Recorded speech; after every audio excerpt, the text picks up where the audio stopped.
Alright YouTube, it's time to talk about Meg Hansen here in Vermont, as well as our Governor Phil Scott and Bill S.79, which I believe has now passed the House and is up for Senate consideration.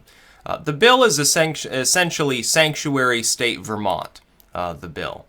It's been proposed by people allied with Phil Scott as well as the Democrats here, which have a supermajority. It's not like Phil Scott could reasonably sit in its way, but he could stand on principle. And it's got some people upset because Phil Scott is a Republican. He was elected by people who largely, most of his constituents, the roughly, maybe 40% of the Vermont population that identifies as, conservative / Republican / something other than liberal Democrats. That's the majority of his constituency. He didn't win with, 80% of the vote. It's not like most of the people who voted for him were liberal Democrats. A large proportion of his backers do not like the idea of Vermont, specifically this bill, withholds at the state level. It commands state agencies not to give out personal information to federal agencies, and part of that is national origin. I guess the idea is to stand in the way of ICE and similar groups. My feelings are extremely split on this, because the libertarian and states' rights part of me says there's no reason why the government needs to collect all this data on U.S. citizens.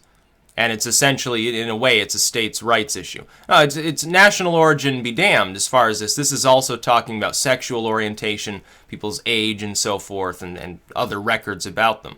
I'm not so sure that that stuff needs to be collected at all to have a polite society. I'm uncomfortable with the federal government maintaining such extensive databases on U.S. citizens. It ties right into the surveillance issue. But here's the problem. The problem is twofold. The first problem is that Phil Scott and the Democrats, that apparently he's now a Democrat, he should switch party affiliation and be honest with people. The first problem is that this is, while the bill is well-intentioned, and while the bill fundamentally is a good idea as far as standing in the way of federal overreach, essentially, again, a bunch of liberals are now the states' rights party at this point. While it's good, the clear purpose of the bill is to stand in the way of immigration enforcement, to turn Vermont into a sanctuary state. I think that comes attendant with its own problems when it passes, as it will.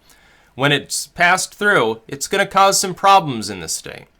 Specifically, it's going to cause the problem of people who are illegally in this country will come to Vermont. It's cold, and it's not a job-friendly state, so I don't know how many people will actually take advantage of the fact that they can sort of shelter in place here through the Trump administration, at least as long as apparently Phil Scott remains the Democratic at this point governor of the state. But I think it will be a problem. At least on a limited basis, it will encourage people. There are illegal immigrants, for instance, in New York City, in Boston. Maybe they decide that those cities aren't going to protect them enough because the states are at odds with the city policies, and they'll end up coming to Vermont. Again, I'm not so sure that this is going to be a major problem when we've got a housing shortage in this state. We've got a shortage of money in this state. It would be very difficult to convince, I think, even fairly liberal Phil Scott to free up more money that we don't have for taking care of illegal immigrants, beyond maybe the basis of hiring them a lawyer to spar with ICE or something like that.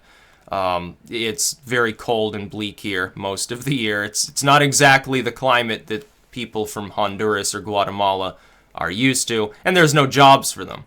And there's a decreasing amount of welfare. Phil Scott is actually, one thing he has pledged himself to is sort of rescinding that welfare state mentality that we've had for decades here in Vermont. If that goes away, this probably becomes less of a problem. But the big problem here is that he and his allies apparently tried to put weight on a sort of activist, conservative activist and journalist named Meg Hansen in this state. This was reported by Vermont Watchdog.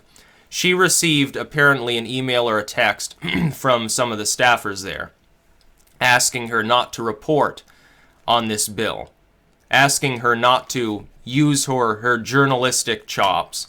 She maintains blogs and so forth within state and within region, asking her not to cry out against the fact that one of her fellow Republicans, she's a conservative Republican, that one of her fellow Republicans, Phil Scott, the governor of our state, is actually in support of the idea of de facto state-level amnesty for people who are illegally here. They actually tried to put weight on her and harass her into silence. And unfortunately for them, she decided, oh, I'm not going to be silent. I'm going to go to these other groups and tell them that specifically the governor's office is trying to silence me. So Phil Scott, supposedly he's a Republican who was elected to stave off Sue Minter, who is extreme far left on the gun issue. That's why she fundamentally lost. She would have won if she hadn't talked about guns.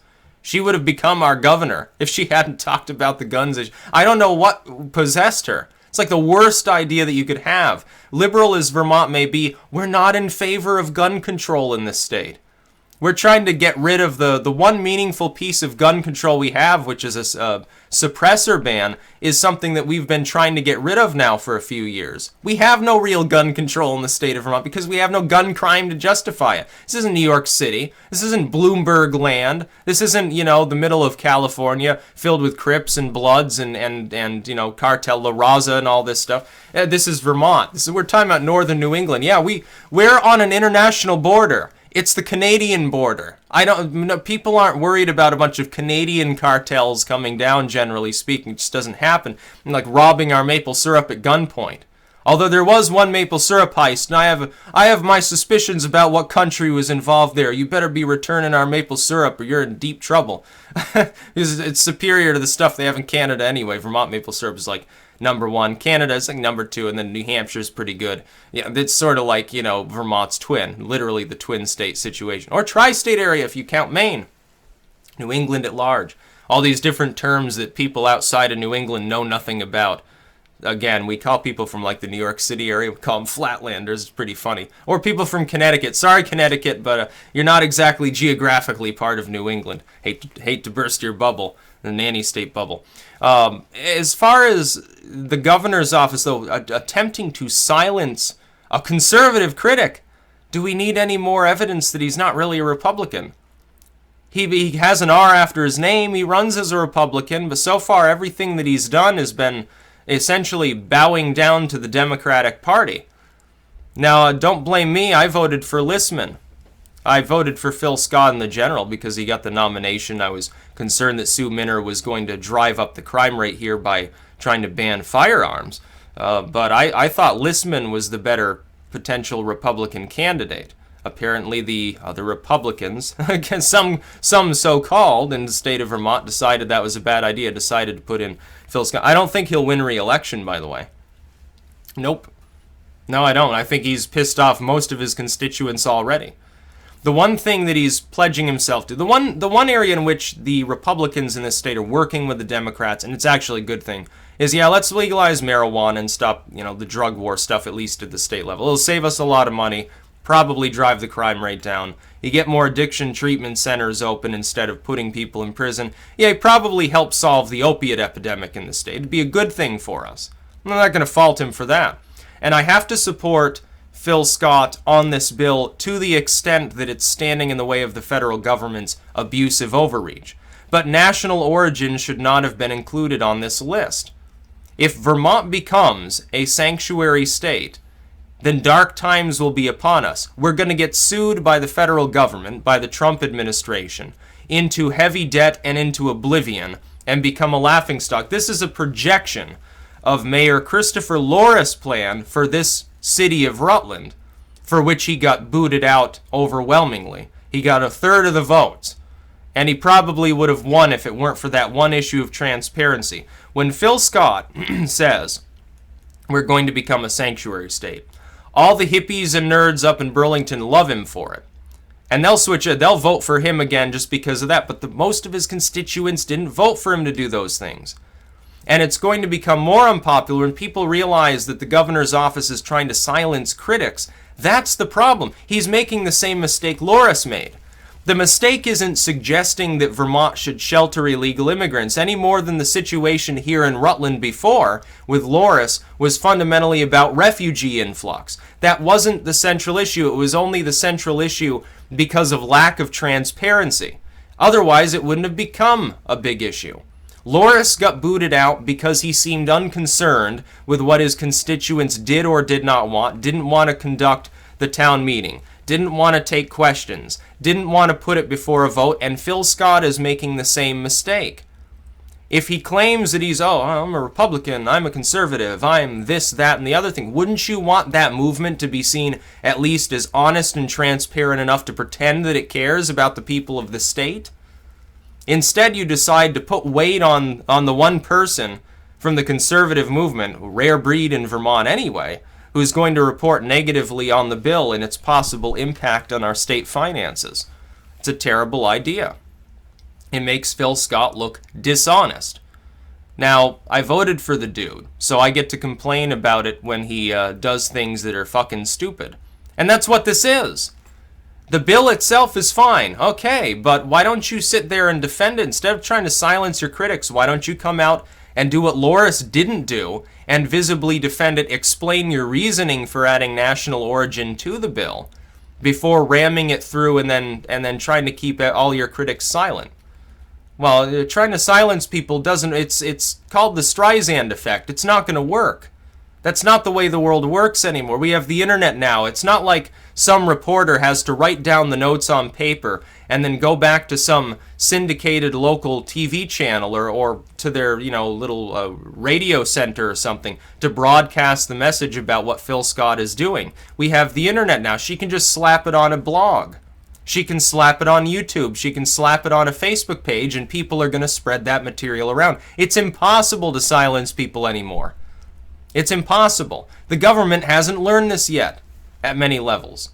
The Obama administration didn't understand it. Even the Trump administration appears only to half comprehend it. It's a step in the right direction, but it's still not fully there. Much less, apparently, people like Loris and Phil Scott. And that's their problem. People in Vermont want transparency and openness and things like that. It's not about the fundamental issue of do we or do we not become a sanctuary state. And it's going to lead to the same electoral result, probably in the next election, that happened with Loris. He'll get kicked out, not because specifically the bill was wildly unpopular. Hell, the majority of the state might support it. But he's going to look dishonest by trying to muzzle people directly through his staff, muzzle people who would criticize it to, a relatively large audience. And then, I mean, if this hadn't happened, I wouldn't be making a video on the subject, speaking to the people of Vermont, to, over 100,000 subscribers. Is Phil Scott aware of how much of a web presence some of us really do have? Apparently he's not. He thinks he's still living in, 50s or 60s Vermont, where some people they still walk up and down the dirt road and use a Stanley steamer or something like that. Like we're underdeveloped, like the Northeast Kingdom hasn't gotten broadband yet still. Or something like that. It's not the way that Vermont works. Yeah, we can be rustic, as Laura Ingraham would say. Yeah, I can be rustic and peaceful, the leaves changing color, maple syrup and cows, moo moo, and stuff like that. That's great. We also have the internet. It's a lot bigger than the state of Vermont. So it's not going to work. Phil Scott really made a mistake here. The bill, you can debate all day over whether it's a good idea to add national origin. And people who don't like immigration or refugees, they'll say, no, it's not a good idea. And people who don't have a problem with these, they'll say, yeah, it's an okay idea. And people like me will be conflicted because essentially it's like states' rights and a libertarian issue. But at the same time, he's then attempting to silence his critics on this token. That's the problem. It's Loris 2.0. It's like the mayor of Rutland has now become the governor of Vermont. What's next? What next figure is going to try to do this and end up ending their own career by virtue of doing so? It's going to become a problem. That's about all. Peace out.